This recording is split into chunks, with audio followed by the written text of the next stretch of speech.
corner, they talking real loud, spreading on lies, trying to bring me down. Enemies lurking, but I won't back away. Got a vision in my mind, I'm here to stay. Put my crew beside me, we rise like a tide. When the storm gets rough, we ain't gonna hide. Propaganda swirling, but it won't touch me. Only love around, that's how it's gonna be. Keep moving forward, never looking back. The truth's in the power, it's an unstoppable track. In the city lights where dreams collide, we hustle through the night, fire in our stride. Whispers in the dark can't dim my glow. With rhythm in my soul, I'm ready for the show. We break the chains, rewrite the rules in this concrete jungle where nobody's fools. Unity sings louder than the lies they scheme. In the heart of the struggle, we dare to dream. Keep moving forward, never looking back. The truth's in the power, it's an unstoppable track. Another Queen Ahmadiyyah production. Haze on the corner, they talking real loud, spreading on lies, trying to bring me down. Enemies lurking, but I won't back away. Got a vision in my mind, I'm here to stay. Put my crew beside me, we rise like a tide. When the storm gets rough, we ain't gonna hide. Propaganda swirling, but it won't touch me. Only love around, that's how it's gonna be. Keep moving forward, never looking back. The truth's in the power, it's an unstoppable track. In the city lights where dreams collide, we hustle through the night, fire in our stride.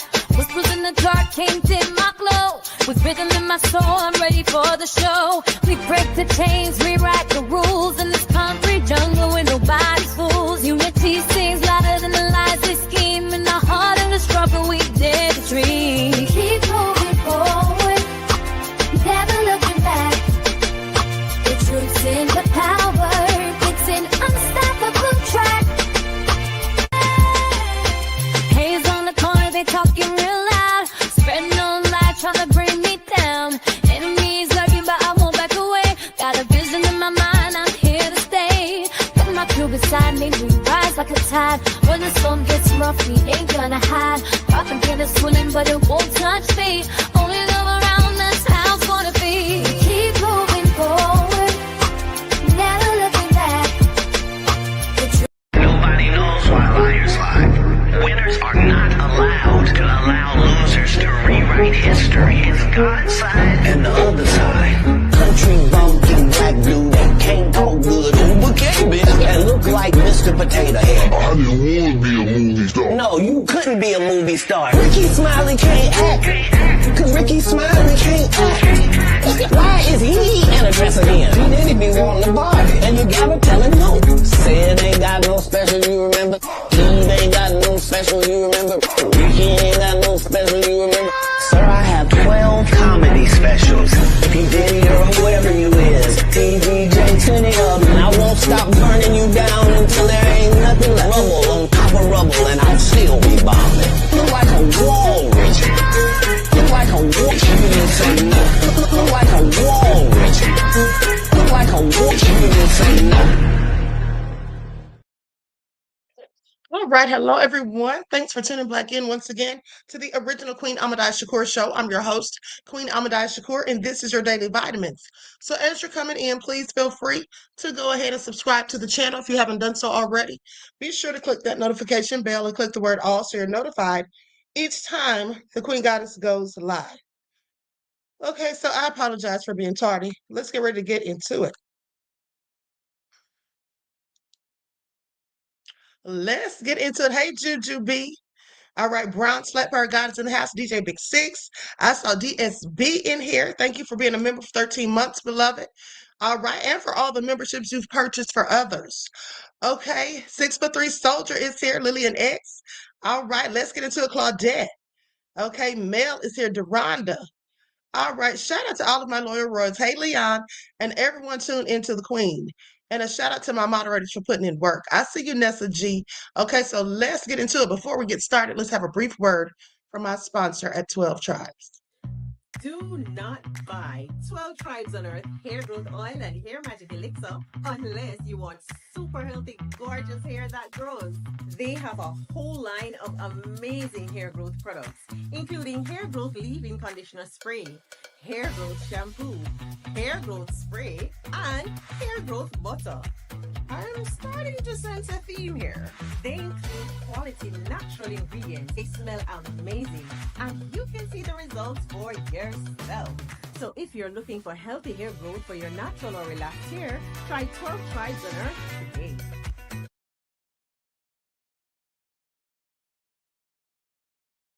Okay, so don't forget you can purchase 12 Tribes hair oil at Etsy.com. Just look for Lisa Crafts. You can also find it at Walmart.com. Okay? At Walmart.com. And also she has a beard oil for men. Okay, so let's get into it because we have a lot of things to cover. First things first, let's talk about Diddy. Because remember, I told you all on yesterday that the feds had sent in their cases to the judge. Remember, the judge told both the defense and the feds to send in cases that he could compare when he gets ready to sentence Diddy October 3rd. So the feds sent in theirs yesterday. And so now we have the defense. Now, they didn't just send in a list, they sent in a letter. So let's get into it. I'm not going to read this whole thing because it's like 30 pages, but I do want to go over some of the details of it, okay, and see what's going on here. Likes up, everyone, please like and share. Thank you in advance. All right, here we go.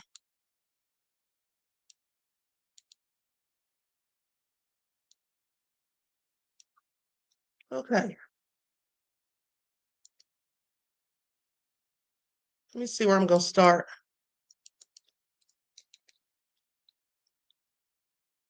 I mean, this is very thorough. They have a table of contents. They got everything out laid out in here. Okay, so let's see what they're talking about. First off, introduction. Let's start there. The prosecution spent 2 months trying to prove that Sean Combs was an S-trafficker who ran a violent racketeering enterprise. It failed. The jury rejected its narrative. It found that Combs' girlfriends willingly participated in the SEX and that he was no racketeer. Now, the remaining Mann Act charges should never have been brought and wouldn't have been brought absent the filed charges.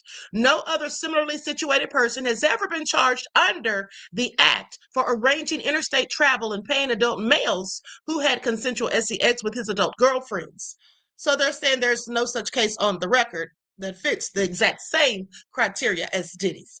Now, Combs' motion demonstrated that the term restitution cannot constitutionally be construed to prohibit this conduct. The government hopes the court will duck these issues, but that would be reversible error. Settled Second Circuit and Supreme Court precedents establish that such statutory interpretation questions must be considered under Rule 29. The government's merits arguments similarly defy controlling law and the trial record in multiple ways. The government misconstrues the plan or the plain meaning rule and the due process, federalism, and First Amendment case law. And the government's Rule 33 argument proceeds from the untenable premise that all the inflammatory evidence it told the jury was irrelevant to the Mann Act. Okay, to the Mann Act would have been permitted anyway. Specifically, they're talking about that video. Combs is entitled to acquittal or at least a new trial. And here's why. Okay, the government argues statutory arguments are not properly asserted under Rule 29. Okay, and appears to contend that only factual arguments, not legal or statutory arguments, may be considered. Well, that's nonsense. Rule 29A asks whether the evidence is insufficient to sustain a conviction, a question that necessarily turns on first, what conduct the criminal statute prohibits, and second, what the proof of trial showed. Now, that is because the court's task is to determine whether there is sufficient evidence to prove such statutory elements of the crime. Defendants, therefore, regularly raise statutory arguments in Rule 29 motions. Now, in United States versus Solar, for example, the defendant argued the evidence was insufficient to prove he violated the federal carjacking statute. Now, there was no dispute about the facts proved at trial. The sufficiency issue in both the district court and on appeal exclusively turned on competing interpretations of the statutory language. Honey, the defense is always better than the prosecution. It just never fails. They're very thorough. Now, just weeks ago, the Second Circuit considered another case where a Rule 29 motion depended entirely on statutory arguments. After trial, the defendants filed motions for acquittal, arguing that the statute does not criminalize the conduct alleged in this case. Now, United States versus Lopez. Okay, the district court granted their motions. The Second Circuit vacated and remanded, but not based on any principle that statutory arguments are not properly asserted under Rule 29. Rather, the Second Circuit considered both sides' statutory arguments and concluded the statute did not cover the defendant's conduct. Examples like this abound.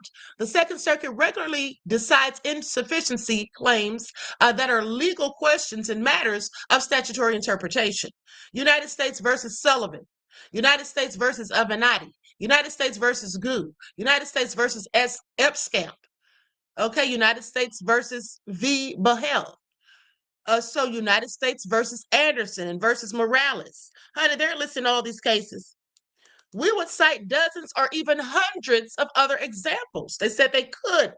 Now, indeed, the Supreme Court often resolves statutory interpretation issues in connection with sufficiency claims. Now, in Simonelli versus United States, for example, the court resolved a statutory construction issue raised in the context of a sufficiency claim, whether the right to control theory of fraud was invalid and ruled in defendant's favor. Now, against this wall of authority, along with common practice and basic legal logic, the government cites a few unpublished district court papers or orders. None of these cases holds that statutory arguments are not proper in Rule 29 motion. None of these cases holds that statutory arguments are proper. Now, if they did, they would conflict with Second Circuit and Supreme Court precedent. There is no way to decide whether the evidence was sufficient without first determining what the statute prohibits. Now, the government's contention that arguments about statutory interpretation can only be considered if they are raised earlier in requests for jury instructions or a motion to dismiss the indictment. It is all contrary to controlling law. The Supreme Court has held that sufficiency review does not rest on how the jury was instructed. Okay, do y'all hear this?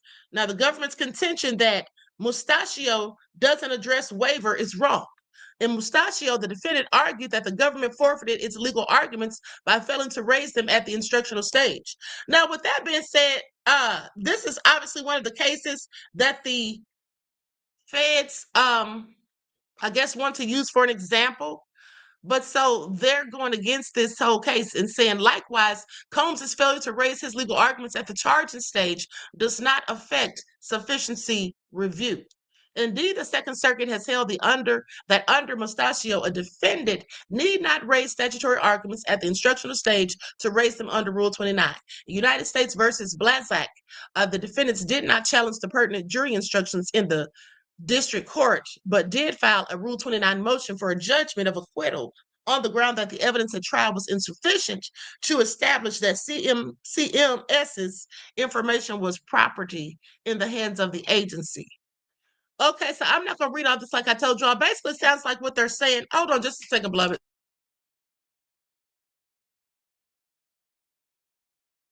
Okay, so with that all being said, listen, I misspoke. That case they're referring to, Mustachio, that isn't one that the prosecution sent in, I don't think. That's just another case that they're using where the Rule 29 was brought into review. Okay, Rule number 29. But with that all being said, they're basically trying to say that because those other charges, the main charges, were dismissed or he was acquitted of those charges, that the Mann Act stuff should just be thrown out, basically.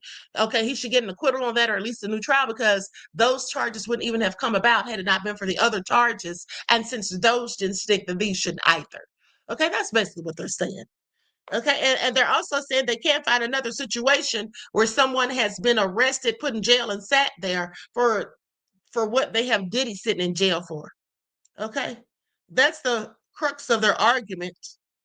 And then they go on to say the government tellingly ignores Diddy even though the Supreme Court relied on it when interpreting the Mann Act in 1917 to hold that prostitution in the Mann Act also refers to women who, for hire or without hire, offer their bodies to indiscriminate intercourse with men. Okay, so they're talking about the case in the United States versus Diddy, where the Supreme Court interpreted the word prostitution, holding that there can be no doubt as to what class was aimed at by the clause forbidding the importation of alien women for purposes of prostitution. It refers to women who are for hire or without hire, offering their bodies to indiscriminate intercourse with men. So basically, he's saying that this is not even what Diddy did, because the prostitutes or workers that Diddy hired to come and have relations with his girlfriends were men, and the language of that law was written for women who were having that forced upon them, is what they're saying. Okay, honey, so I don't know how the judge is going to look at it. The judge has been entirely biased for the prosecution the entire time. That's my opinion. Okay, and then here's another point they make. They said the government also says there are no substantive due process concerns because Congress may prohibit sex for hire.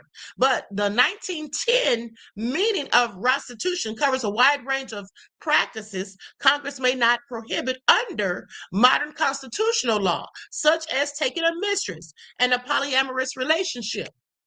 Y'all hear this? So he's trying to say this doesn't cover people that are swingers. When they wrote this law, back in the early 1900s and 1910, they were basically talking about people that were being, taken across state lines to engage in stuff like prostitution that was against their will or whatever. This right here is totally different. Okay, he said these people, it didn't say anything about people being in polyamorous relationships, having threesomes and all that. So then it goes on to say, because the Constitution does not allow Congress to criminalize such relationships. Moreover, it is far from, now they have a point there, because here's the thing, even back in the day, it was illegal to have interracial marriage. It also used to be illegal to have the same-sex marriage. Some of these laws are old and outdated, and some of them have been amended, but some of them have not. Okay, and they're saying clearly that some of this one needs to be further amended, because they did amend it like in the 80s. But nonetheless, okay, so that being said, goes on to say, moreover, it is far from clear that prohibiting sex for hire between consenting adults remains constitutional under Griswold and other substantive due process precedents in cases not involving minors, coercion, or commercial exploitation of workers. Nor does the Act's inclusion of an interstate commerce element eliminate the federalism problem. The Supreme Court has repeatedly cited federalism concerns to narrow even federal criminal statutes containing some interstate commerce element. Allowing Congress to criminalize sex acts involving voyeurism or voyeuristic activities, which means people that like to sit back and watch, like what Diddy was doing, that aren't illegal in many states simply because participants cross state lines would mark a sweeping expansion of federal criminal jurisdiction. Okay, then they cite Cleveland versus United States. Finally, as explained in point 3, applying the Mann Act here implicates the First Amendment. Okay, so y'all, it looks like they've got all their bases covered, honey. They're coming out swinging. All the gloves are off at this point. Okay, all the facts are laid out. So they've done a good job of putting this together. We'll see how it all fares, because like I told you guys, that judge seems so very biased to me. So I don't know how this is going to go. All right, I don't know how this is going to go. This is in fact an unprecedented case, in my opinion.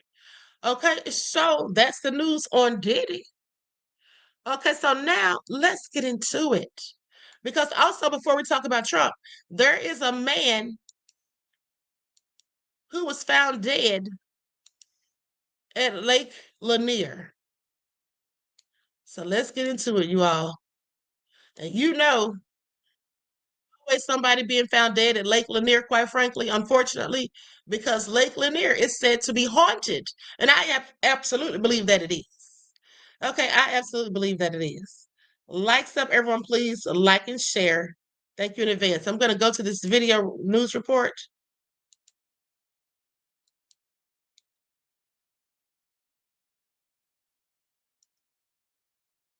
Here we go. The Hall County Sheriff's Office says it recovered a body from Lake Lanier in Gainesville Thursday morning. 11 Life Chase Howell spoke to the victim's neighbor and takes a look at the number of tragedies there have been on the lake so far this year. Lake Lanier has seen yet another tragedy. The Hall County Sheriff's Office identifying 66-year-old Brent Williams as the man pulled from the murky waters on Thursday. You lose a neighbor like that, somebody that you enjoyed seeing and talking to. It really, you feel it in your heart. Jerry Holsey lives 2 houses down from Williams and has known him for 40 years. Holsey says he heard from Williams around 5 p.m. on Wednesday before he took his final swim.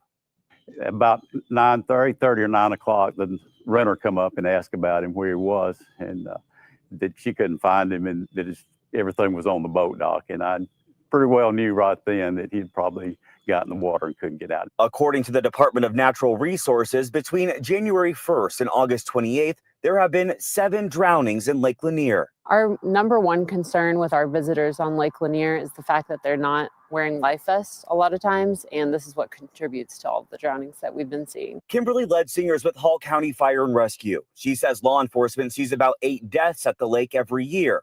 And while not wearing a life jacket is a major contributor, so is going in or on the water drunk. Obviously, this can cause a lot of issues, and if you're impaired, you're not going to be operating a vessel appropriately. DNR says 14 people have been hurt and 1 has died in boating accidents this year on Lake Lanier. Ledsinger says if a loved one goes overboard, don't jump in after them, especially without a life jacket. So we always tell people not to move and to remember exactly where you saw them fall in, because most likely that's where they are. Another disturbing statistic from DNR, 71 people have been arrested for boating under the influence, a number Ledsinger says is probably smaller than the actual number of people boating while drunk. At Lake Lanier, Chase Howell, 11 Alive News. Now, according to the DNR, there have been 59 drownings and 10 boating deaths statewide this year. Honey, that is very scary. Okay, that's very scary. Now let's talk about it, because here's the thing. You all are asking, why do people keep going there? Just Ben said, stop playing around with people's ancestors. I know that's right, honey. So here's the thing. Some of these people don't even know about this. Years ago, when I used to go there, I didn't know about it either. And I live in Atlanta. So imagine that. Some of these people have never heard the stories, okay? They don't know. And then somebody suggested that they drain the lake. No, they don't want to do that. They don't want to do that, because that's a big part of what attracts people to Lake Lanier. It's all about them making money. And also, they don't want to drain it because they don't want people to see what's really underneath the surface, all those dead bodies and bones and whatnot, okay? Remnants of a town, okay, that was put underwater. Let's talk about it real quick since we're on the story, because some of you all may not know the history of Oscarville, Georgia. That's what Lake Lanier once was. And I've talked about this before on my paranormal channel. So anyway, the history of Oscarville, Georgia and its flooding is a story often cited in discussions about racial injustice, forced displacement, and submerged towns in the United States. So let's take a little breakdown of the history. So Oscarville was a small, predominantly Black community located in Forsyth County, Georgia, in the early 20th century. Now, the town included homes, churches, a school, and farms, all established by Black families after emancipation. So then in 1912, a series of horrific events led to the mass racial expulsion of over 1,000 Black residents from Forsyth County, including those in Oscarville. A young white woman by the name of May Crow was found brutally assaulted and later she later died. Several Black teenagers, including Ernest Knox and Oscar Daniel, were accused of the crime. They were lynched or executed after the trials that many considered were unjust. Okay, a white mob known as the Night Riders used the incident to justify terrorizing the Black population, burning down homes and churches, and even threatening lives. Now, within weeks, nearly all Black residents had fled the county under duress. Oscarville was effectively abandoned after the racial cleansing.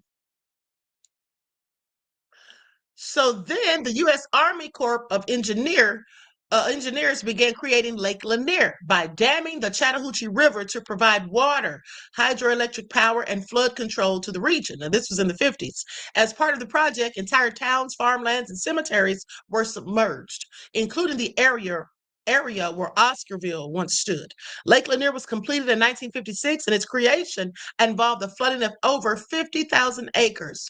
Now, while Oscarville had already been abandoned decades earlier, the physical remains of the town, foundations, cemeteries, and structures were reportedly left behind and still sit beneath the lake's waters. And all those dead bodies in the cemeteries, those were the ancestors of the people that they ran out of there, that they exposed from there, okay, that they expelled from there. And those people were then submerged under the water when they created Lake Lanier. All right. Now, social media discussions about haunted or cursed waters at Lake Lanier with a high number of accidents and deaths, okay, started to spread. Ongoing conversations about racial justice and erased Black history was a topic of discussion. Documentaries, articles, and podcasts exploring America's drowned towns, many of which were Black communities. Okay, so with that all being said, they ran the Black people out of town, honey, and that's what happened. Okay, so anyway, with that all being said, let's move right along. And also, just for your FYI, the Black population in Forsyth County remained 0 for 75 years. And then it became known as the most infamously sundown county in the South, one of the most infamously known sundown counties in the South. Then in 1987, civil rights activist Hosea Williams led a march to challenge Forsyth's racist legacy, facing threats and violence even then. And then, so in recent years, interest has grown in telling the truth about the history of that long forgotten town. All right? Y'all hear that? All nefarious, honey, but this is what Black folk have to go through, honey. And sadly, still going through it in 2025. Sadly. Okay, so now with that all being said, you all remember that pastor David Taylor, just the other day, about a week or so ago, they said he was trafficking and all that stuff. The feds busted him and the other leader of the church, the white lady that was working with him. Well, now his ex-girlfriend has come out and spilled all the tea. Now, if you ask me, I think she's coming out to kind of clout chase, to kind of also distance herself from what he's accused of, because she used to date him, and she's very popular supposedly because she's a gospel singer. Okay, and so let's talk about that. Then we're going to get into Trump, because I have to save the most nefarious story for last, honey. Trump needs to sit down somewhere. Okay, here it is right here. I'm going to show a clip from her interview, like a 6-minute clip. Likes up, everyone, please like and share. Here we go.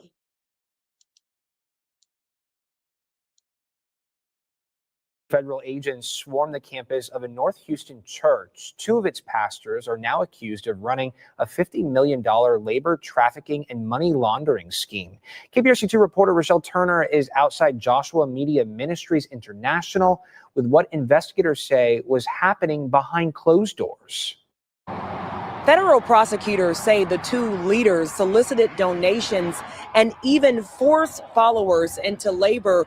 Now, all day, we've seen agents coming in and out of this campus. We spoke to a man who works next door, and he says that he noticed unusual activity at the church in the past year. He remembers trying to offer a man some water while he was cutting grass, but says he just looked away. Drone video shows a bird's eye view of the JMMI Global Campus for Harvest off the North Freeway in North Houston. The property belongs to the Kingdom of God Global Church. On Wednesday, a heavy law enforcement presence surrounded the facility. FBI agents moving in and out for hours. Sean Oakland works next door at City Electric Supply and says the scene didn't shock him. I rolled up and I saw a lot of cars parked in the street right here, and we had probably about 6-7 cops in here, and I pretty much knew right away what it was.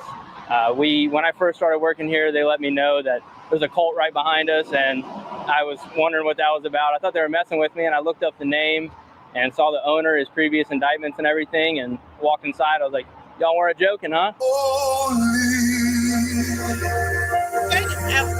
Holy prosecutors say ministry leaders David Taylor and Michelle Brannon ran call centers in Michigan, Florida, Texas, and Missouri. They're accused of forcing followers to work long hours for little or no pay, pressuring them to meet steep donation quotas. Victims reportedly lived in ministry housing or even slept inside those call centers, with their movements strictly controlled. They would have people cut this big field of grass with a push mower, and they would be out here for 8 hours a day. I mean, from sun up, sundown, and... Do y'all hear this? Do y'all hear this right here? What this man is saying?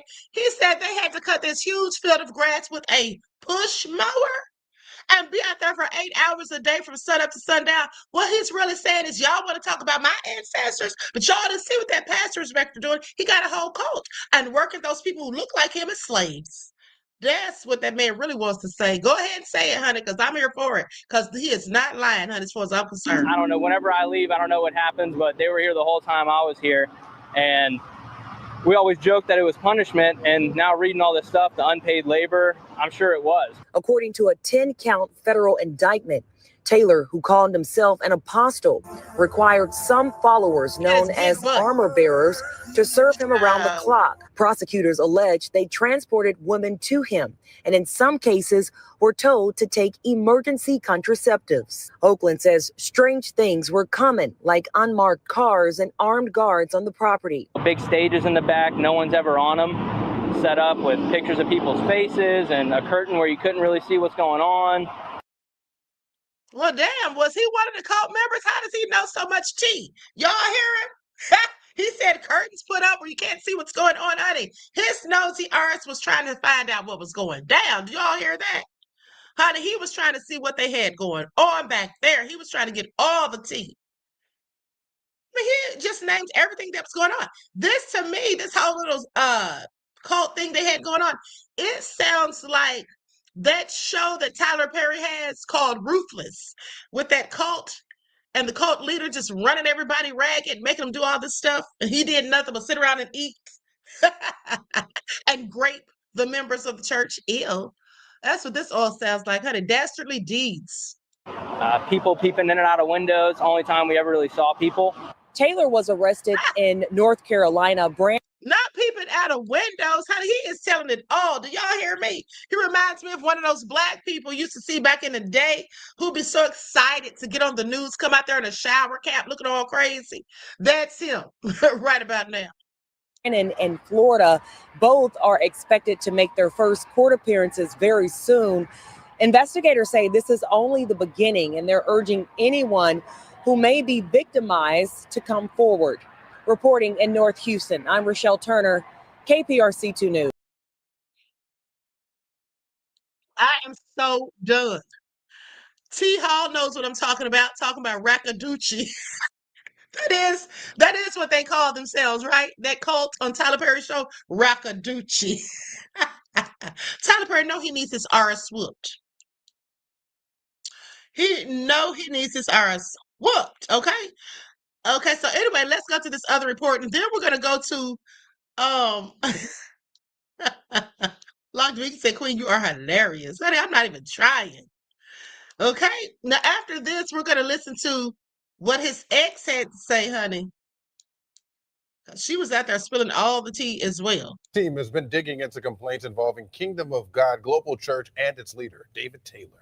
10 Investigates. Jennifer Titus joins us now. And Jen, you found that complaints have really been surfacing for years. Yes, we found multiple complaints on multiple online social media platforms where former members were accusing the church of sleep deprivation practices, welfare fraud, and aggressive fundraising efforts. Gospel singer Vicki Yohe, who was once in a relationship with David Taylor, came out a few years back saying he manipulated women for sex, and if she spoke out, he would release risque photos she sent him. Now, I spoke with a representative for Yohe today and asked if she had anything to say about today's arrest of Taylor, and he said, quote, "We are thankful that this has been a long time coming." One former church member spoke on record calling the group a cult that exploited members' devotion. Now, I also spoke with Warren Smith, the president of Ministry Watch, a nonprofit organization that advocates for transparency and accountability for church ministries. He tells us They gave the Kingdom of God Global Church an F rating, which alerts people to be wary of donating because of potential fraud allegations. Whenever you don't file a Form 990, don't get an audit and release it to the public, and don't join the ECFA, in our world, that's bad news. And we gave them an F transparency grade for not meeting any of those three requirements. And Smith says they started looking into the church a few years ago when a lawsuit popped up against them, alleging they had not made payments to a company. That's when they learned about mansions like the one in Tampa, where the raid took place today, being purchased by the church. Jennifer Titus, 10 Investigates.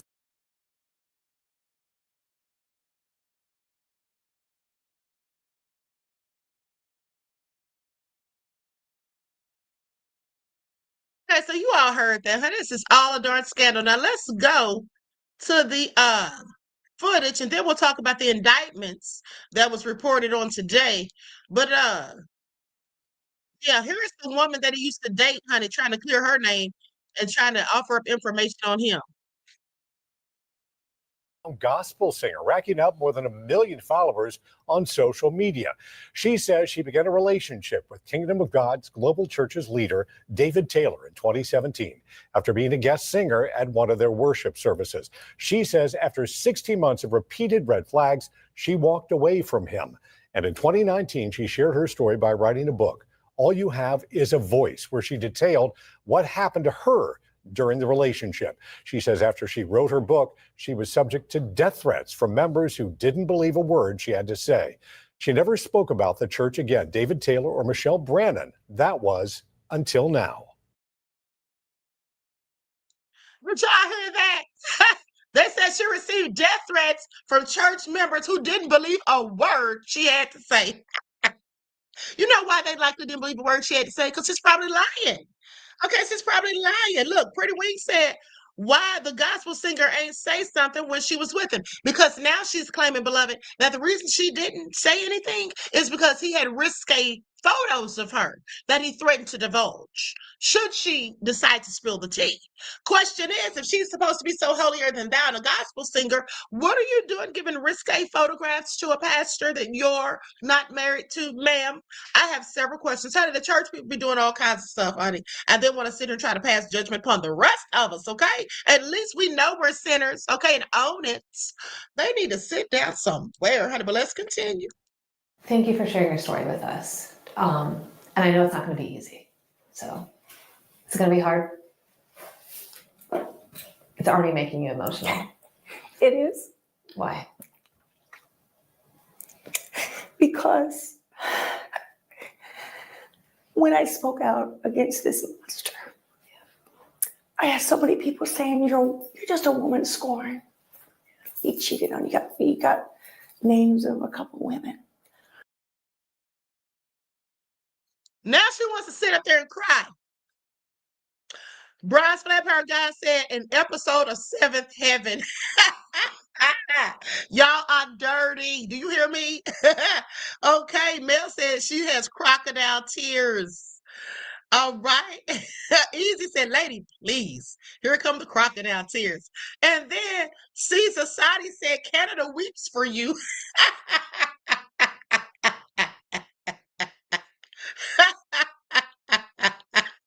Just being said, lady, you nasty. Southern Breeze said, oh, he in trouble now. White tears. Yeah, Pretty Wing said, where is the tears? Oh, dry face. Oh, yeah. But I knew it was more than that. I knew it was more than that. And I got criticized. Just people just thought I was crazy. She is sharing her story exclusively with our Jennifer Titus with a message for anyone who may feel trapped in what she calls a cult church. Honey, let me tell y'all something. Songwriter Sonny said the Real Housewives of South Park.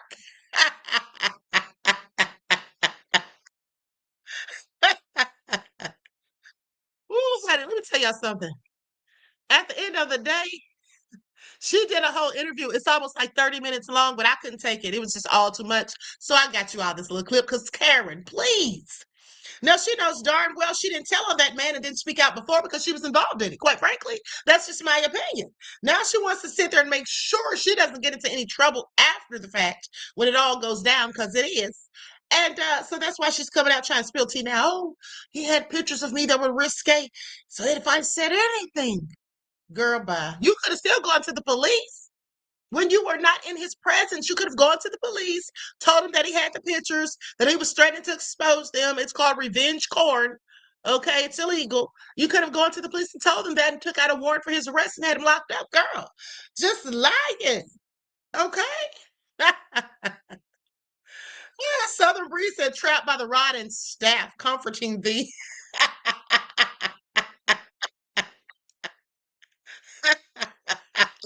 DJ Big Six said she probably set up the freak offs. Honey, y'all are terrible. Mrs. Special K said she needed some of Tammy Faye's mascara on. How do you know some of these youngins don't know who Tammy Faye is, honey? But I'm right there with you, and she sure does. Okay? How would you describe your relationship with Mr. Taylor? I thought I was in love with him, you know. But when I look back at it, he really just used me because I have like 1.2 million on my Facebook page, my platform. He would have me promote his book. If I didn't promote his book every day, it was like the end of the world. Like, you know, he wanted me to interview people that saw Jesus. So when I look back on it, he used me for my platform. He did not love me. He did not, because it was all about what I can do for him. How many members would you say that the church had? Well, here's the thing. Let me just say this. When somebody tells you that they've seen Jesus and that he's going to show up on the platform at midnight on August 5th, they came from all over the world. Because his book, Face to Face, people, you know, Did you say hundreds? Thousands? I would say thousands. Okay, let's stop right here. Okay, now they're going too darn far. Y'all hear this? First of all, songwriter Sonny said Cowboys and Angels got to pray somewhere. Y'all know who that is, right? That's where Diddy was getting those S workers from for the freak offs. Cowboys for Angels. That's the church they go to, apparently. Okay, but listen, do y'all hear this? This lady sounds crazy. She knows darn well she was in on it. Now trying to act all flabbergasted. Girl, sit down somewhere. I would say worldwide. Does any of this surprise you? Oh, no. And another thing too, have any of you, ones in the chat, of any of you have ever seen Jesus? Any of you ever seen Jesus? Anybody in this chat? I need to interview you if you have, because she clearly just said that there were thousands of people that would come to their church talking about they saw Jesus. Y'all heard that, right? Mrs. Special K said a Zoom call with Jesus. They playing too much. Exactly. Okay, they saw Jesus. Anybody in here seen him? Because if they had thousands of people at their church that saw Jesus, I'm just wondering why I've never seen him. Okay? Or why I don't know anybody that has. That's all I'm wondering. All right? I know darn well I'm one of Jesus' favorites. And if I haven't seen him, neither have they. Let's continue with the BS. No, not at all. But for me, I was a little bit different. I'm not, because I was the gospel singer that he had me come and sing. I was never around all the stuff you're talking about, working 50 hours and not feeding them. He kept me from all of that. I flew in, sang at his events. He would come to Louisiana, New Orleans. We'd meet up in New Orleans. But when I came out with my story, then everybody else said, well, listen, I'm the one that got the EBT cards when everybody got them the first of the month, and they all had to give them to me, and I would go to the grocery store and you know, that food would be gone and we'd have to wait till, he said, you know, and so other stories started coming out. After you spoke out. So these allegations don't surprise you because you've heard of these from other members. Because I've heard, because way back when I had so many people call me and say, we've been praying for you. But see, people reached out to me, even my family and people that they said, Vicki, there's something not right with him. And I would say, David, everybody says there's something not right. And he said, Now it's trying to play stupid. Now trying to play dumb. Like everybody else could see something was going on, but she couldn't see it, David. And I would be like, David, everybody thinks there's something not right. Girl, sit down somewhere. You knew something wasn't right. Okay? You knew something wasn't right. Please sit down somewhere. You were doing the dirt He with. says, Vicky, he said, but when you're at my level, you're going to get persecution. And he said, you got to stand with me. There was one video that Michelle posted that said if you have a nickel and you're going to be homeless if you give up that nickel, to still give that nickel up to It's the church. It's anything that if you have a savings account, I gave a lot of money. Yeah. I regret it, but I gave a lot of money. He said when I exposed him that they asked him why, he said he kicked me out, which that wasn't true. How does it feel to see these charges and to share your voice? I'm so overwhelmed. Yeah. I told myself, don't cry, talk slow, don't cry. But I honestly kept believing. There's a song that says, keep believing in what you know is true. Keep believing. The Lord will see you through. When troubles rise in your life and you don't know what to do, keep believing. And that's all I've done. Child, this lady is sitting up here trying to run that old, dry, played out Christian con game on us. Do y'all hear this? Do y'all hear this? This lady is a liar who is lying, honey, right on national TV. Okay, Southern Breeze said, I saw him at the mall. Honey, you saw Jesus at the mall, honey. And then above all the drama said, I saw a potato chip in the shape of Jesus. This lady needs to stop, okay? Yes, Leon said she's playing her part. She darn sure is. Claudette said she was reaping the benefits. Of course she was. And then sitting there saying that he told her to pass out, to promote his book. And she said if she didn't promote it every day or every other day, it was a problem. Girl, you didn't have a problem helping him promote that book because some of the money was coming to you in your purse. Please sit down somewhere, lady, with your lies. Let's continue. She's almost done. I kept him out of my mind. One thing I've learned through all of this is to keep my eyes on Jesus. And there's a song I wrote that says, I'm at peace, even though my heart is breaking. I'm at peace. And that's where I'm at. I'm at peace. And Vicky Go ahead does on and expect say to it, girl. testify at some point in this case, she says. If Taylor and Brandon are found guilty of the charges, they could face up to 60 years in prison. Now, we did reach out to the Kingdom of God Global Church's headquarters in Michigan. They told us they are still operating as usual and still taking donations. Child, those people are worse than Dr. Umar, honey. They are literally worse than Dr. Umar, honey. Caught, busted, and can't be trusted, and still collecting donations. I thought Dr. Umar had a lot of nerve, but honey, they take the cake. Okay, they take the cake. Lillian said she looks 70 and is probably 50. DJ Big Six says still taking donations. Did y'all hear that? Y'all heard when she started singing? When she started quoting those lyrics to that song, honey. Trust in Jesus when nothing else, when that's all you got. Trust in Jesus, okay? Because he'll keep you in the spot. What did she say? Yeah, that lady sat up there and started quoting hymn lyrics during the midst of an interview. I'm sorry. Songwriter Sonny said with them Nickelodeon vocals. She sounded good though. Now y'all gotta hand it to her. Okay, Easy said the church was singing for the Lord. She has a nice voice, but a girl, I'm not believing what you're selling. Okay, I'm not buying it. Now, listen, let's talk about the indictments because indictments against church leaders arrested in forced labor network called Remarkable by experts. This all came out yesterday or a couple of days ago. Self-proclaimed religious leaders had a history of legal troubles. All right, so they've clearly done this before. They have clearly done this before, so let's talk about it. Likes up, everyone, please. Like and share. I'm going to share my screen so we can see this little, somebody said, get Jesus on the main line, honey. That's what Deronda said. I know that's right, honey. Jesus don't have time for this. Last week. They're accused of operating a forced labor network under the guise of their church and operating call centers one of which was inside a home in an affluent Tampa neighborhood. Since last week's raid, it has been revealed a history of legal issues involving Kingdom of God Global Church. Fox 13's Kylie Jones looked into a previous lawsuit against the ministry and spoke to an expert about why an indictment like this is not common.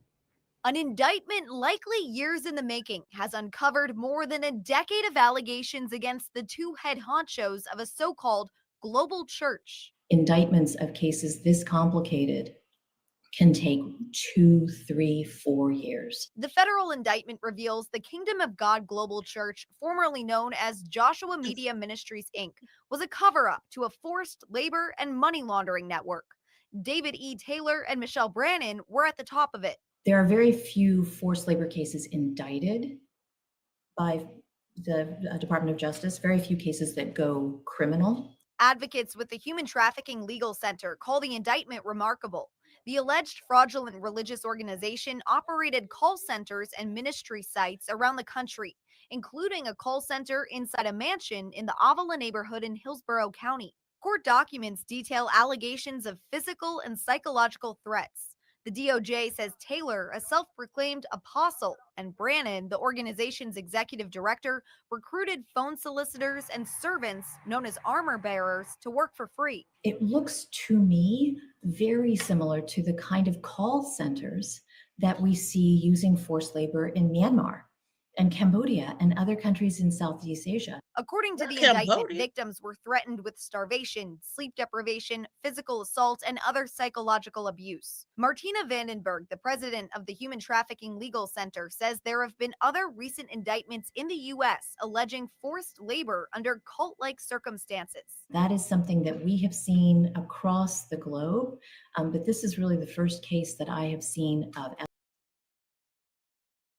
Okay, I'm gonna have to stop right there because at the end of the day, my glass is crooked. I'm gonna have to stop right there because that lady is talking real slow. She's talking too slow.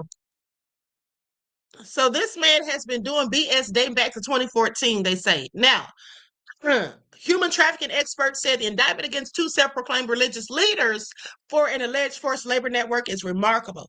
Excuse me. David Taylor and Michelle Brannon are the two leaders of the Kingdom of God Global Church, and they were arrested last week. The two leaders are facing charges, including forced labor and money laundering. Now, David Taylor and Michelle Brannon, the two accused ringleaders, were arrested. Okay, they were also charged with conspiracy to commit forced labor, okay, as well as the forced labor and money laundering.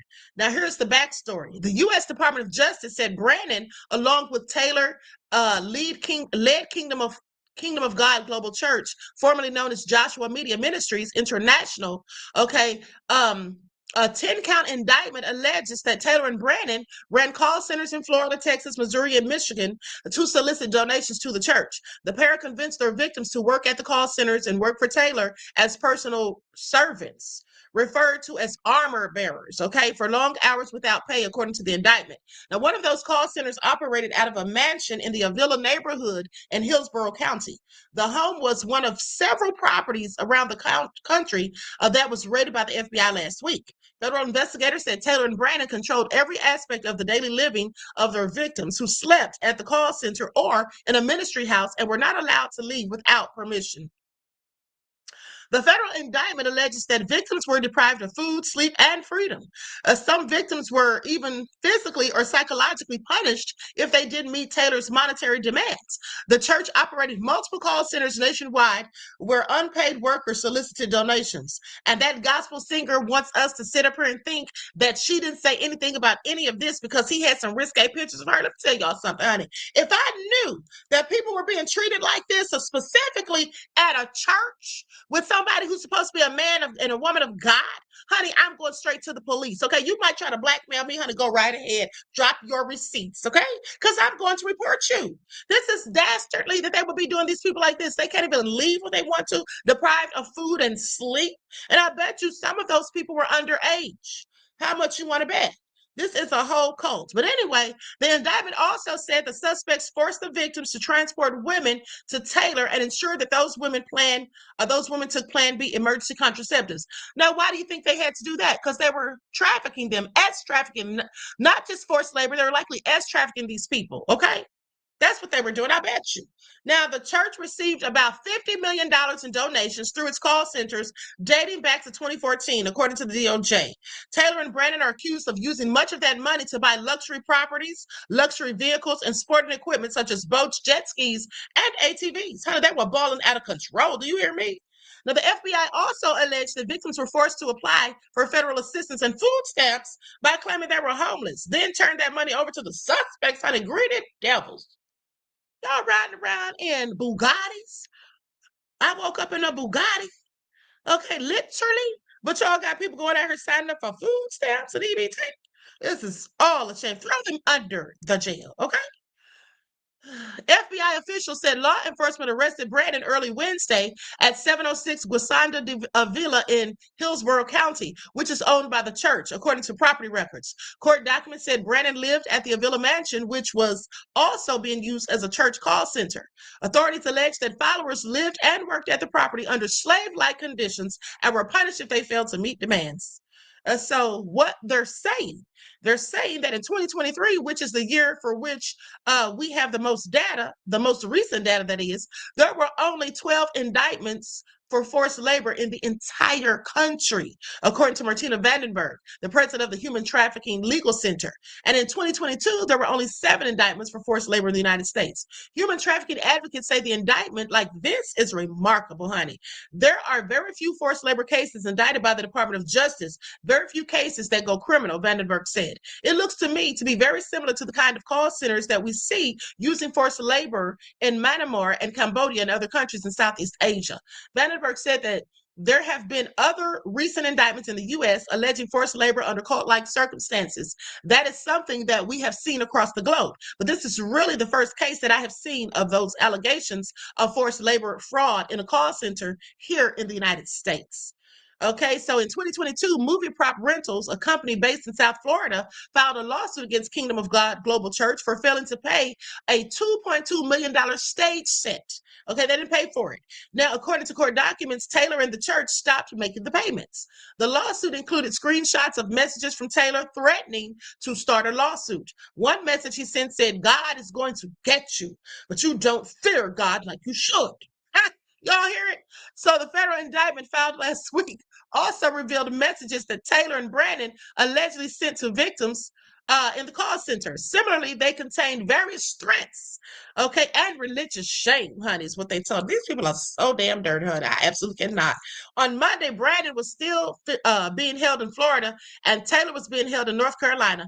The federal charges were filed out of Michigan, where the church's headquarters is, and their case is expected to be heard. Honey, send them on up the river. This is all sad how they did these people.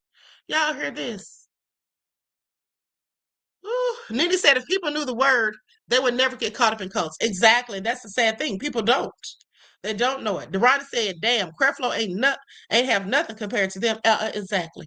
Okay, Creflo's people come there voluntarily and willingly, honey. They're not held as hostages and forced to work as slaves in fields and whatnot. Okay, that's what he doesn't do. Okay, so anyway, with that being said, let's talk about Trump, honey. Because Lord have mercy, Trump is out here itching for a scratch. And I think he's going to get it. Okay, he's out here talking real crazy. And now he's had those people killed on that boat. And now the president of Venezuela, Madura, is pissed. Because y'all know they said that the president of Venezuela is involved in trafficking, honey. And that's why Trump said he did it. Funny thing is, I think Trump's lying. But anyway, here's what they say. The U.S. had significant issues with Venezuela. See, I had to look this all up because when Trump started calling that man a rug trafficker, I said, is this man really a rug trafficker? Okay, I said, is this man really a rug trafficker or is Trump lying? You got to fact check Trump. So I did my little due diligence and come to find out it says yes. I basically asked them, has the U.S. had issues with Venezuela? Okay.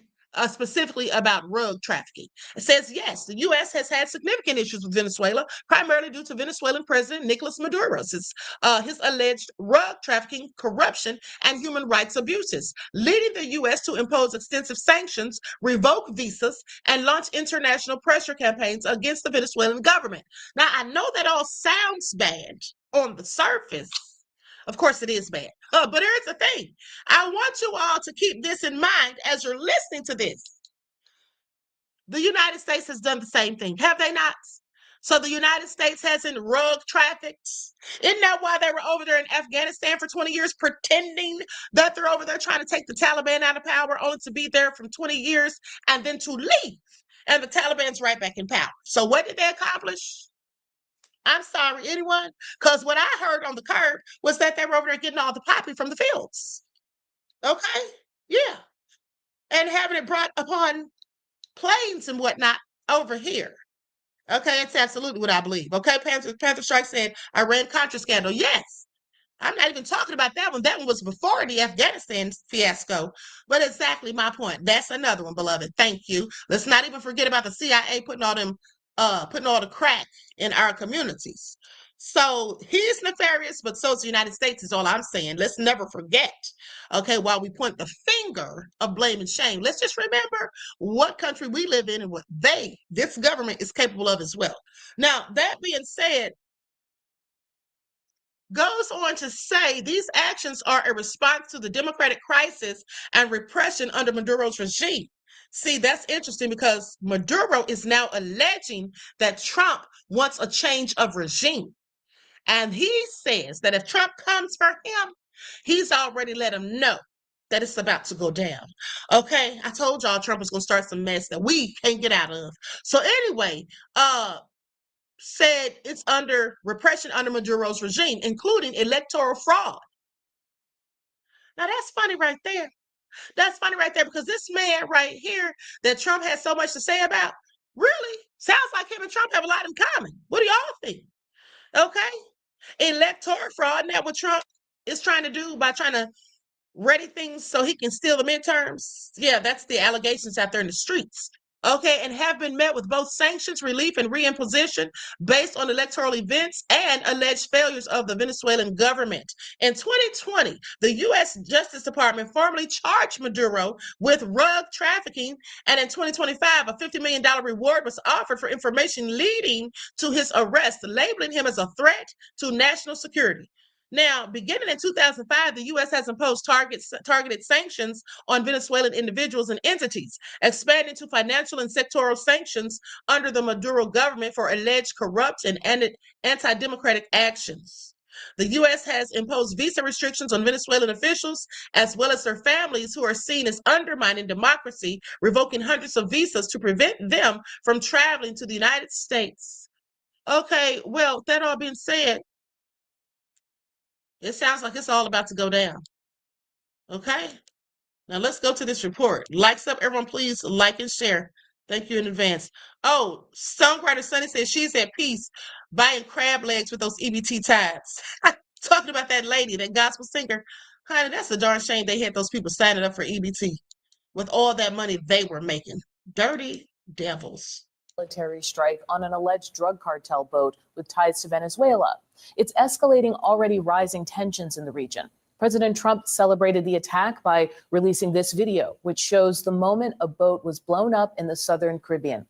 11 on board were killed. Administration officials say the boat left Venezuela loaded with drugs on a well-known drug trafficking route.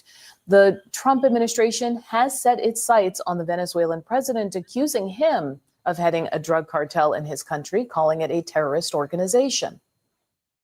The president's been very clear that he's going to use the full power of America and the full might of the United States to take on and eradicate these drug cartels, no matter where they're operating from and no matter how long they've been able to act with impunity. Those days are over.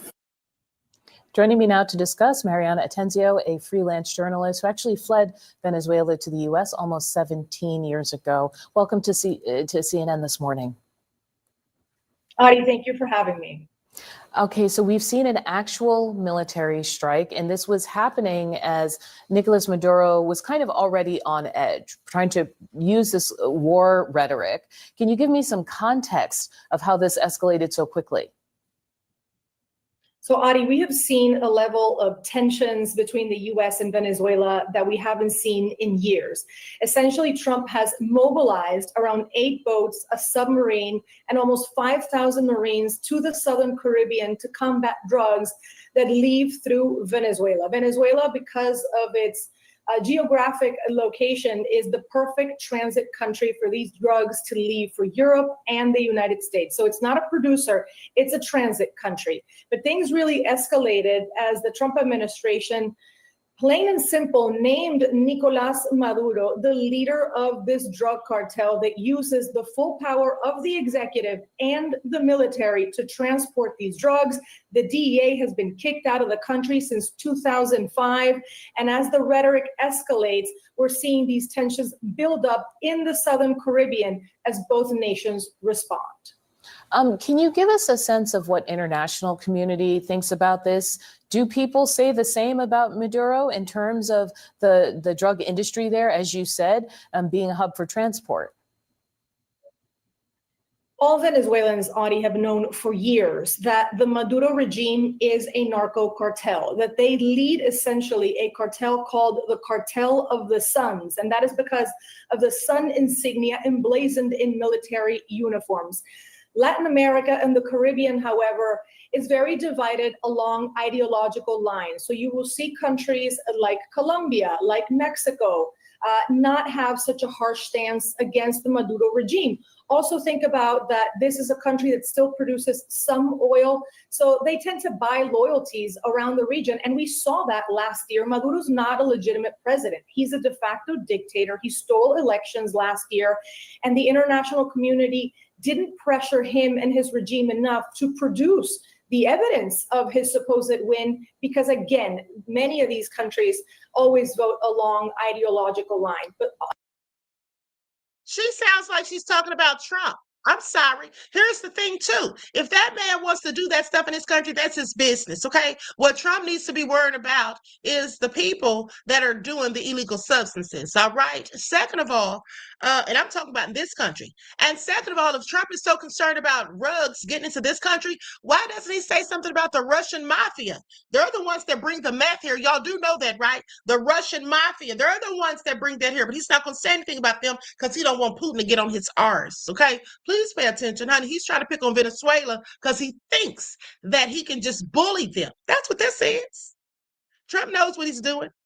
Ideological lines. But we know this is sort of a rogue nation. 8 million people, including myself and many of my family members, Audie, have left because of the humanitarian crisis there. So you're seeing also a country that has become the #1 source of asylum seekers to the United States. So for the Trump administration, this is not only a drug problem, this is also a migration problem. And these are, as you know, President Trump's top domestic priorities. Honey, please. Okay, that lady is clearly a Trump supporter.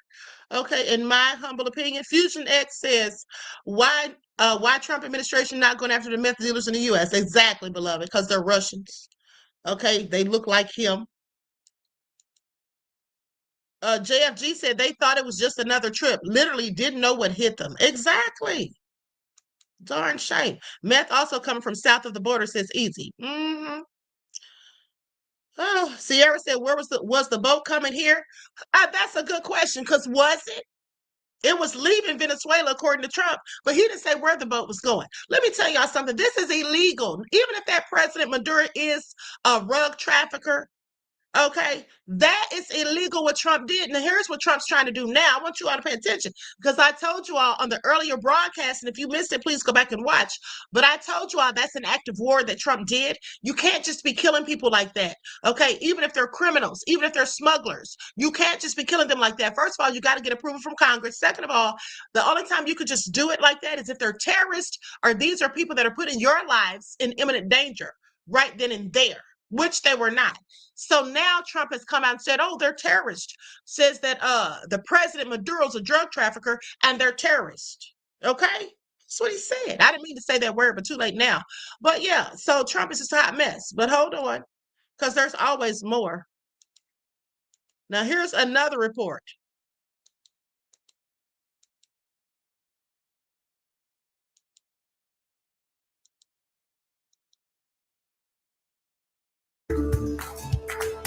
Well, the U.S. military launching an attack in the southern Caribbean.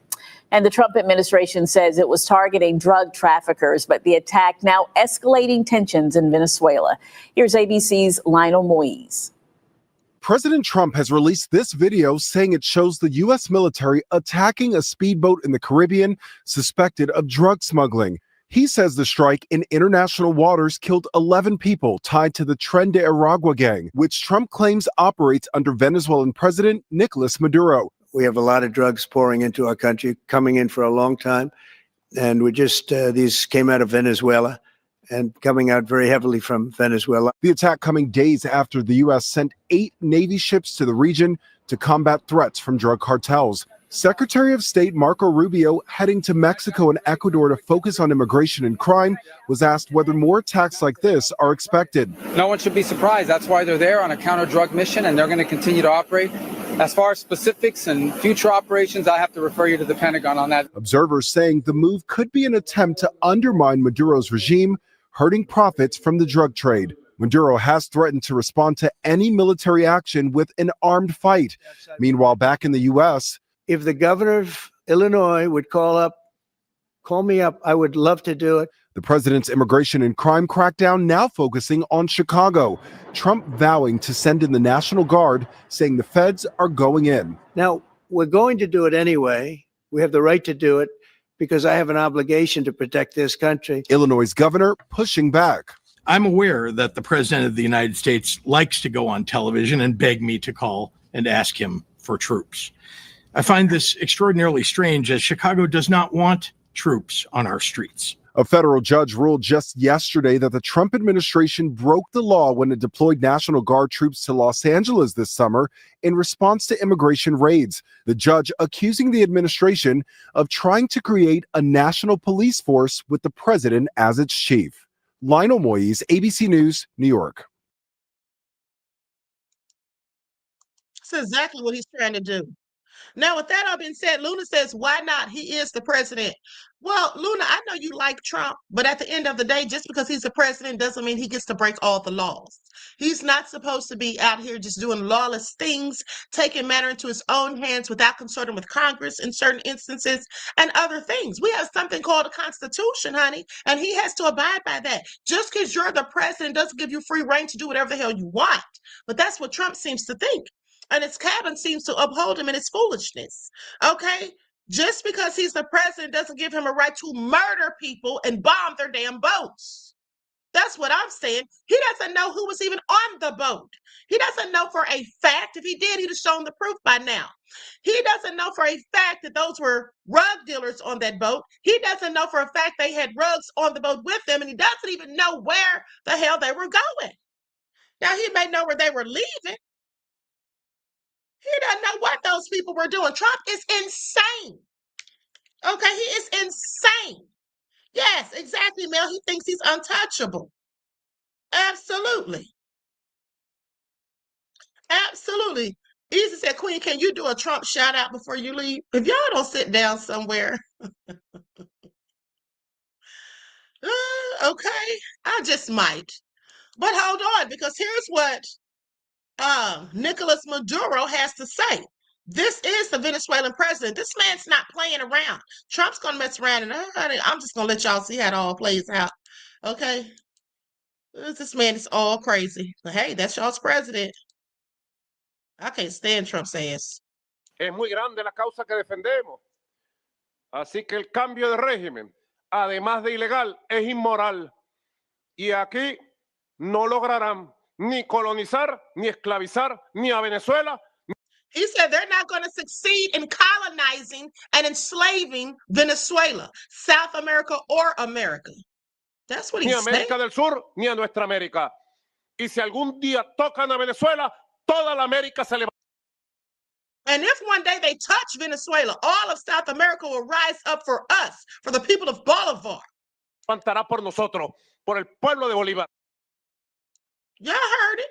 Y'all heard what that man said, honey. He didn't stutter. Trump, you need to sit down somewhere. Trump needs to sit down somewhere. I'm sorry, it's true. This man has lost his mind. So let's talk about it. Because here's why all this matters. Venezuelan President Nicolas Madura warned Monday he would declare a republic in arms if U.S. forces in the Caribbean attacked his country. Now, he's saying, in the face of this maximum military pressure, we have declared maximum preparedness for the defense of Venezuela.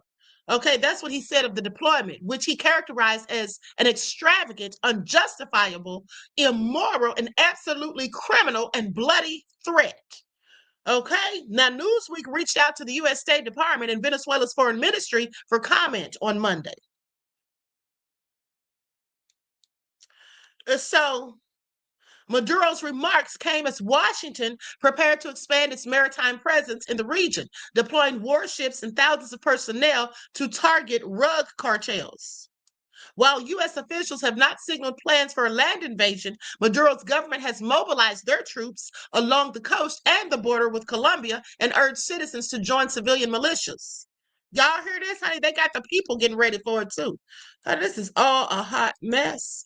Now, here's what you should know. Maduro's comments come after decades of strained relations between the two countries, with Washington refusing to recognize his presidency since 2019 in favor of opposition leader Juan Guaido. Let me tell y'all something. See, I got to look at the U.S. with the whole side eye. Y'all want to know why? Because they don't like this man, Nicolas Maduro, but they like the other president that they had, Juan Guaido. Let me tell y'all something about him, because I don't forget anything. Hold on. If I'm not mistaken, this is the same president that had no problem with the murdering of that indigenous leader back in 2018, I believe it was, when they sat, because oil companies wanted to come there and drill.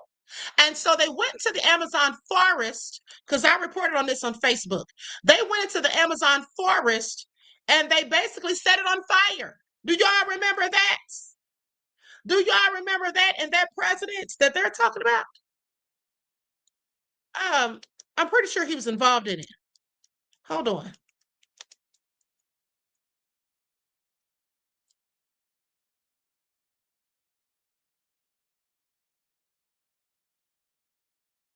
Hold on, beloveds.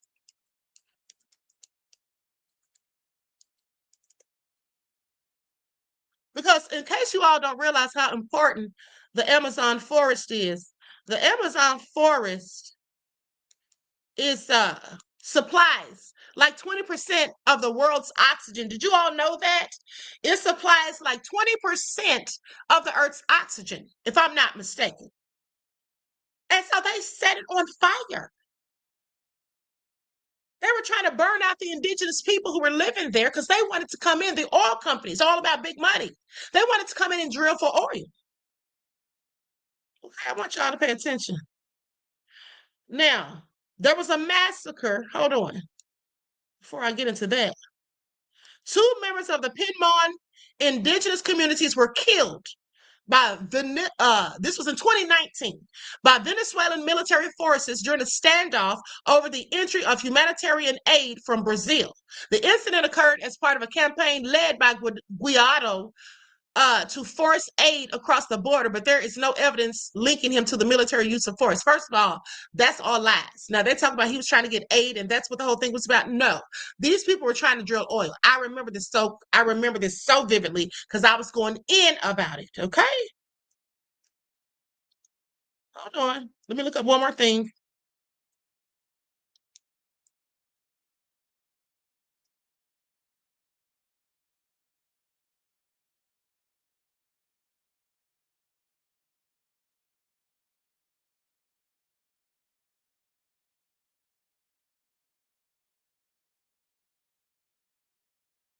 They say the Amazon rainforest fires were primarily caused by deliberate deforestation for cattle ranching and soy production, often encouraged by political rhetoric and lack of environmental enforcement, which then spread into forest fires. While fossil fuels are a major driver of climate change, which exacerbates Amazonian droughts, The direct cause of the 2019 fires was agricultural expansion and land clearing. Yeah, because they want to go in there and drill for oil. Okay, they wanted to drill for oil. Now, with that all being said, let me move on, honey.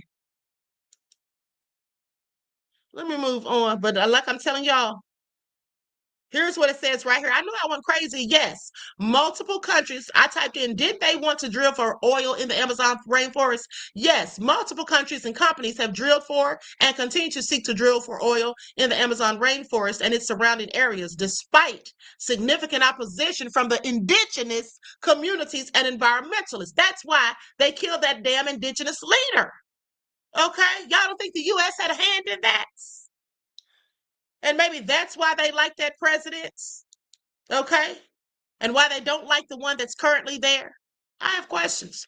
Okay, now I'm not saying that is the case, but that could be the case. These efforts face intense pressure from the fossil fuel industry, the high economic value placed on oil revenue, and the need for national income fund development, okay? Y'all hear that? Mm-mm-mm.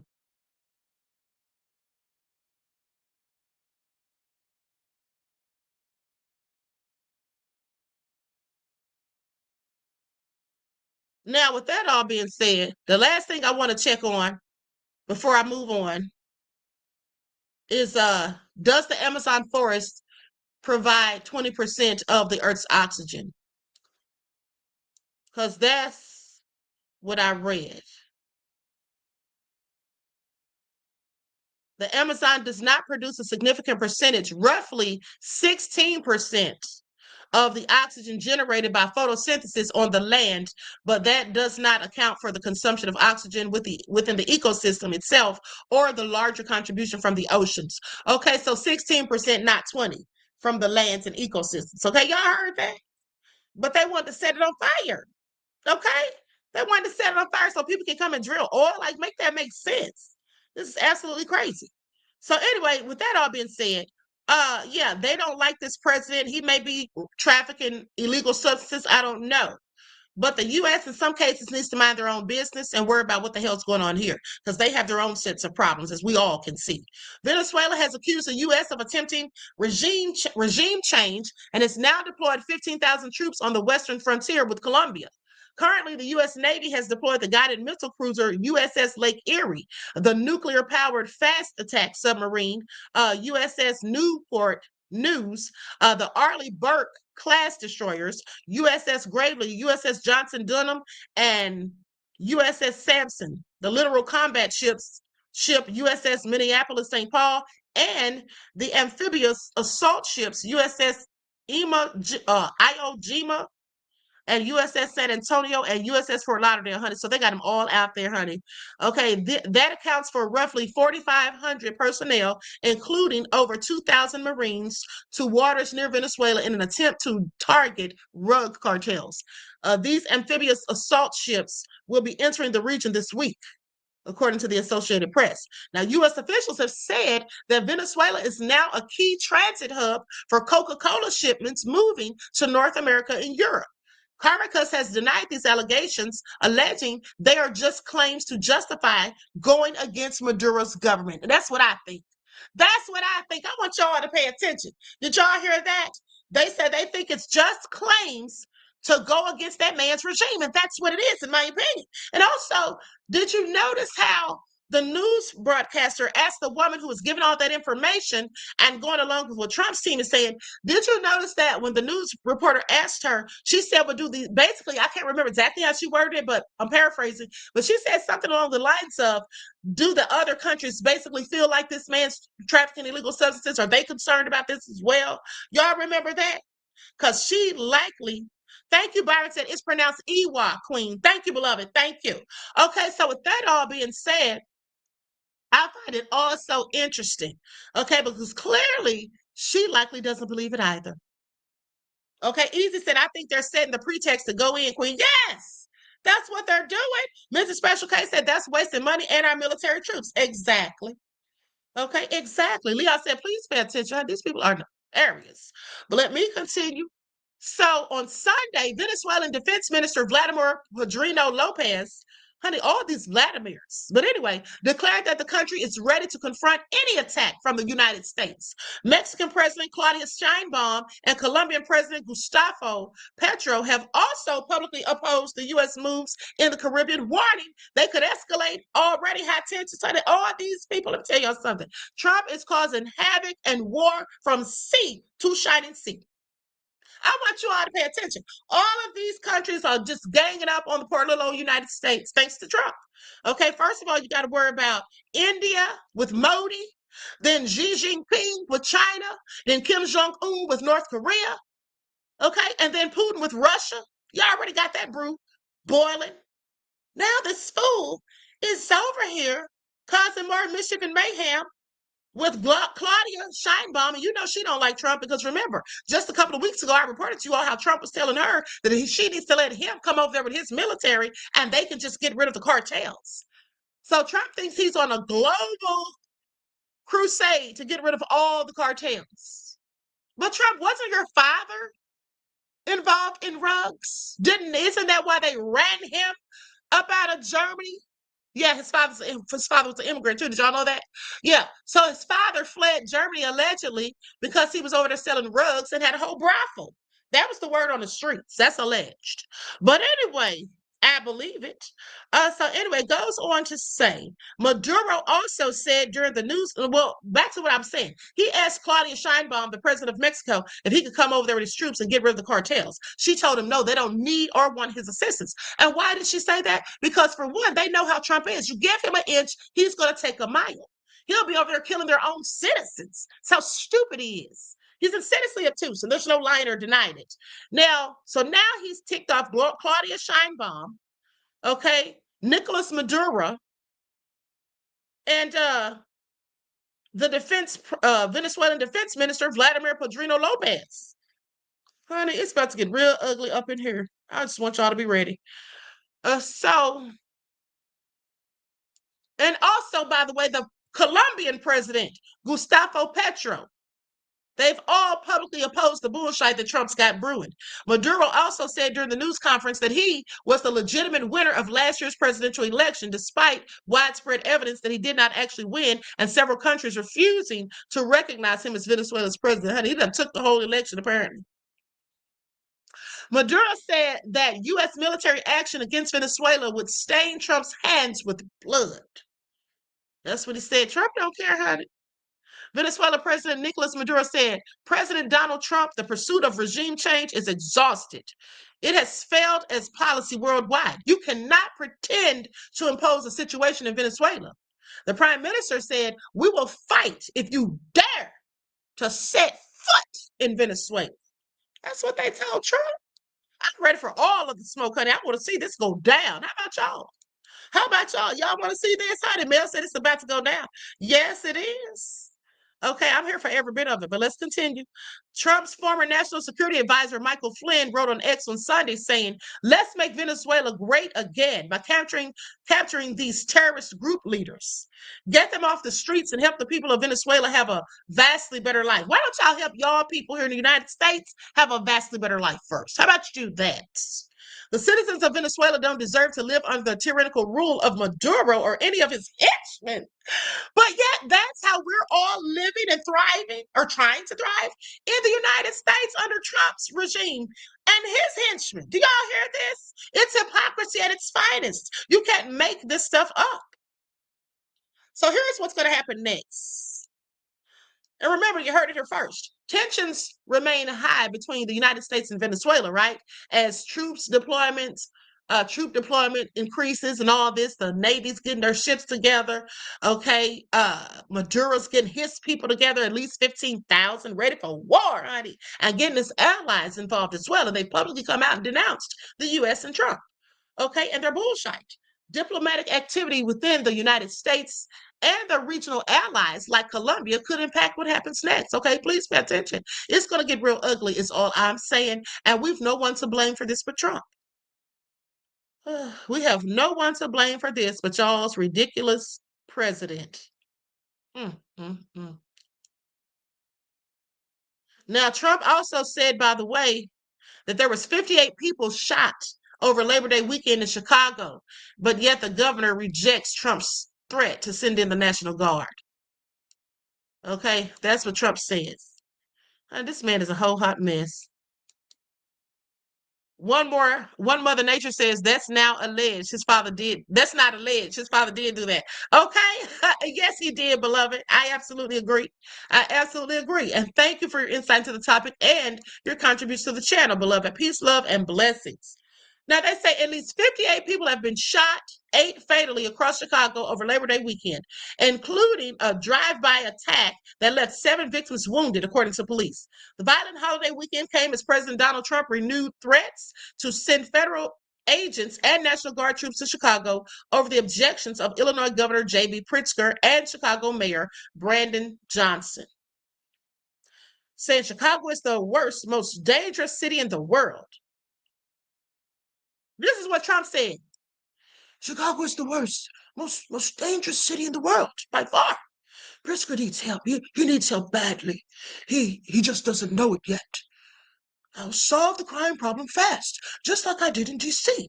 Chicago will be safe again, and soon. That's what he wrote on social media, honey, pointing out the gun violence in Chicago over the weekend and the holiday and repeated an earlier suggestion that federal intervention is needed to combat the crime. Trump said they're going in like it or not, okay? That's what he said. Y'all heard it. He said they're coming like it or not. But check this out. So, Tim Walz, y'all remember him? He was ripped for a comment that he made about Trump. Some people didn't like it.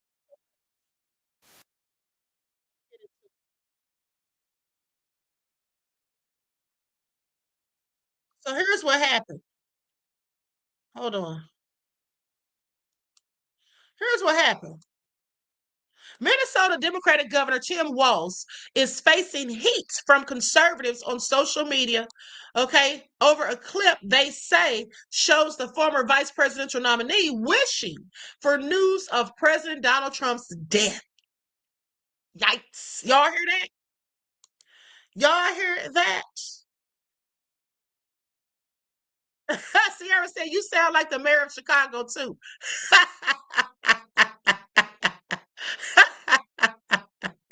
Y'all are something else. Oh, okay. Now, with that being said, listen, y'all know darn well I don't sound like any of these people that I be mocking. I just do it to make y'all laugh. But so listen. Now, they said Tim Walz is wishing for news of President Donald Trump's death. Says, look, I get it. This is what Walz said. Look, I get it. You get up in the morning and you doom scroll through things. Although I will say this, the last few days you woke up thinking there might be news. Okay? That's what he said at a Labor Day picnic in Duluth on Monday, eliciting a laugh from the crowd in a reference to recent online conspiracy theories about Trump's health, which some claimed that he was dead. Just saying. There will be news sometime, just so you know. Oh, there will be news. That's what Walt said. Like, just keep waiting. Is that what he's telling us? Just keep waiting because eventually you're going to hear the news. Okay, so many on social media took issue with Walt's statement, alleging he was wishing ill on the president who has faced 2 assassination attempts. Somebody said, at Tim Walz, mocking President Trump's health is a new low, even for you. GOP House Majority Whip Tom Emmer, who represents Minnesota's 6th congressional district, posted on X saying, wishing ill on others doesn't make you a leader. It makes you small. Minnesotans deserve better. Somebody said, at Tim Walz's monologue where he pines something is currently wrong with the president's health, then chirps if there isn't, it's only a matter of a short amount of time before something dire will happen to him. It isn't just vile. It shows once again, Dems have learned little since Butler. Okay, that's what a journalist and author, Selena Zito, said on X. Someone says, Tim Walz was very excited about the left-wing rumors claiming President Trump had died. Conservative influencer Benny Johnson posted this to X saying, this guy is sick. Someone else says, Tim Walz tells supporters to remain hopeful that Trump will die soon. That's what conservative influencer account Johnny Maga posted on X, saying school children were just shot in church last week in Tim's state. And this is what he's thinking about? I can't even put words into how disgusting and deranged this freak is. Honey, when I tell you they are going in on him. Do y'all hear this? Ooh, honey, JFG says, sounds like he's planning something nefarious. Honey, please don't give Trump any ideas. Trump will have this man arrested and claim this man is threatened to take him out, honey. Okay, this man's just poking fun at Trump because he doesn't like him. He didn't mean anything by it, surely. But for this person who posted saying, conservative influencer Johnny Maga, the one that said school children were just shot in church last week in Tim's state, this is what he's thinking about? I can't even put into words how disgusting this deranged freak is. Not a deranged freak. Someone else said Tim Walz toning the rhetoric down, huh?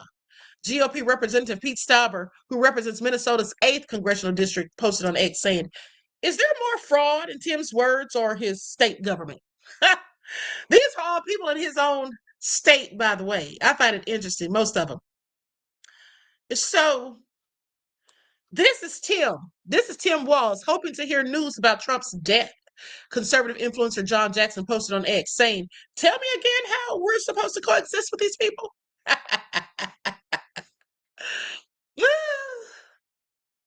Somebody said, what a monster. That's conservative influencer Paul A. Sizepula posted that on X. Now, Fox News Digital reached out to Walz's office for comment. Walz has emerged as one of the loudest voices against Trump since last November, with calls for Democrats to bully the ish out of Trump and be a little meaner. Okay, remember that? Now, Walz, who has not yet officially announced he is running for re-election, acknowledged in a recent interview that his bid alongside former Vice President Kamala Harris might have hurt him with voters in Minnesota, saying people get tired of it. I get tired of myself at times. Well, that's crazy. Not tired of yourself. Trump sought to dispel swirling social media rumors about his health Tuesday, saying he's very active over the Labor Day weekend, saying he was very active.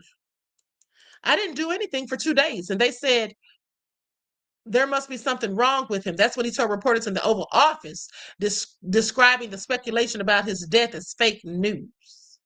Okay, Trump's comments followed a wave of unfounded speculation that began Friday night and stretched into Saturday morning, fueled by an empty public schedule and recycled photos showing bruising on his hand.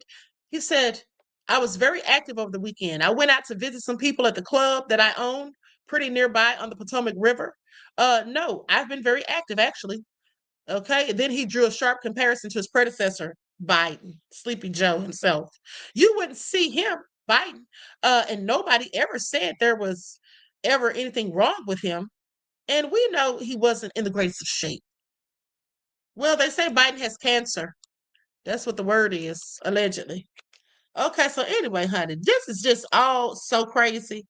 Let me just tell y'all one more tidbit of information I almost forgot about Trump. Okay, so with all that Trump has going on, starting wars from sea to shining sea, people without any proof that they're criminals, threatening to send armed military forces in on civilians in different states, wrecking the economy, making enemies of former and previous allies, like it's crazy. Okay, but now here's another thing that's gone wrong for Trump. Federal judge just blocked Trump's attempt to freeze more than $2 billion in Harvard funds, all because he's mad at Harvard. A U.S. judge in Boston on Wednesday blocked the Trump administration's attempt to terminate roughly $2.2 billion in federal research funding for Harvard University, marking a major victory for the nation's oldest college, which has sparred with Trump officials for months over federal funding. U.S. District Judge Allison D. Burroughs rejected the Trump administration's assertion that it was attempting to strip Harvard of the billions in federal funding due to allegations of anti-Semitism or the university's failure to comply with the recommendations for a federal anti-Semitism task force. A review of the administrative record makes it difficult to conclude anything other than that defendants use anti-Semitism as a smokescreen for a targeted, ideologically motivated assault on the country's premier universities. This is what Burroughs said in an 84-page decision. No lies detected. That's exactly what they did. Okay, and it's sick of it. Okay, we must fight against anti-Semitism, but we equally need to protect our rights, including our right to free speech. And neither goal should nor needs to be sacrificed on the altar of the other. That's what she said in her order. Harvard is currently, even if belatedly, taking steps in need to combat anti-Semitism and seems willing to do even more if need be. Now, the decision by Burroughs is a major victory for the university. It comes months after lawyers for Harvard sued the Trump administration in April over the administration's attempts to freeze more than $2.2 billion in federal funding and block off other grant money, which lawyers for the university argued in court amounted to an unconstitutional pressure campaign to influence and exert control over its academic programs. Because remember, Trump wanted to tell them what they can and can't teach. Okay? He wants to get rid of DEI, and he wants to tell them what they can and can't teach and all of that. Now, the Trump administration, for its part, accused Harvard of fostering violence, anti-Semitism, and coordinating with the Chinese Communist Party on its campus. Lawyers for the Trump administration also told Burroughs that they had every right to cancel the funding after Harvard refused to comply with the demands made by a federal anti-Semitism task force, which they sought to frame in court as a mere contract issue and one that had been heard in a different court. Now, both the Justice Department and the lawyers for Harvard University had requested that Burroughs, an Obama appointee, mind you, decide the case via summary judgment by early September, a timeline that allowed them to avoid a lengthy trial before the start of the new school year. Honey, people have been out here protesting Trump. I hope you all know it. Have you all seen all the protesting? Burroughs had ordered both sides to court for lengthy arguments in July and ended the hearing by saying she would issue a ruling after she had sufficient time to weigh the matters presented before her in court. The ruling Wednesday is a victory for Harvard in its months-long legal fight with the Trump administration, saying in an unsurprising turn of events, the same Obama-appointed judge that ruled in favor of Harvard's illegal race-based admissions practices, which was ultimately overturned by the Supreme Court, just ruled against the Trump administration's efforts to hold Harvard accountable for rampant discrimination on campus. Mighty Biderman, a senior communications official in the Department of Education, gave this information to Fox Digital News, saying cleaning up our nation's universities will be a long road, but worth it. Now, since Trump took office in January, the Trump administration has targeted Harvard with investigations for 6 separate federal agencies, prompting lawyers for the university to argue this year that the efforts were nothing more than a pressure campaign designed to coerce them into compliance with the administration's policies. To date, Harvard is the only major university to take the Trump administration to court over these efforts. They stood on business. I don't really care for Harvard because of the nefarious things that they've done. But at the end of the day, as it pertains to slavery and holding on to that former slave Renty, holding on to his possessions, which the family was trying to fight them in court at some point about it or whatever. But nonetheless, they're the only ones who bother to take this fool to court. See, that's the thing. Everybody who Trump's doing all this stuff to, they need to take him to court, tie him up in court, okay? In legalities. That's what they need to do. And so, if I'm not mistaken, they also ruled that he couldn't be using that illegal, they said that Trump unlawfully invoked the Alien Enemies Act for deportations. Okay, they reported that like yesterday, if I'm not mistaken. So, Trump is just doing a bunch of illegal things and thinking he's going to continue to get away with it, but I don't think so. Okay, I don't think so. At some point, it has to come to an end.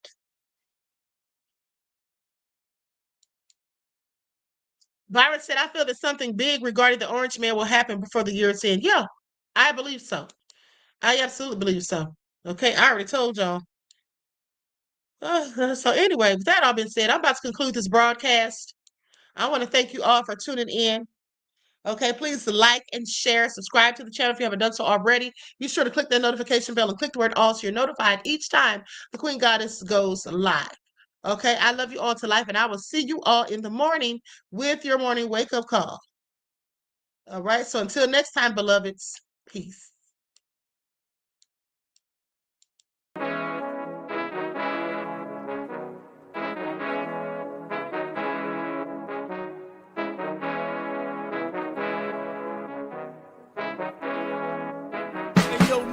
Hit him with that gold all in my skin, God all in my blood, kings all in my circle. You touch one of mine and you're done. They show no love for the queen.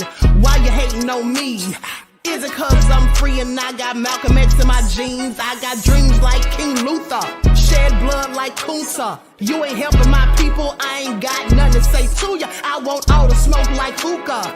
Talking reparations, America won't be great until they give us compensation. I'm like, I'm the hottest right now. See a bunch of lames out here trying to jock on my style. They be doing too much. I'm the queen, it's too easy. It's like they all at Popeyes, how they be talking so greasy. I just sit back and laugh while these haters get madder. So nefarious how they don't want my pockets with cheddar. I tell them they can do better. These snakes in the grass can leave a bite on your ass, cause y'all be trusting too fast. I got my foot on the gas, other one on they necks. Dropping receipts on haters, you better show some respect. I'm never facing regrets, we only facing the threats. Running through every challenge like a relay, break no sweat. It's a cold game, so I got that blanket with me.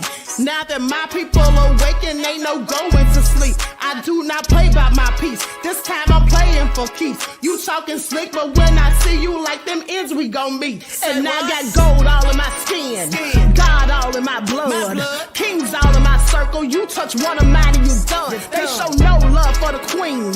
Why they hating on me?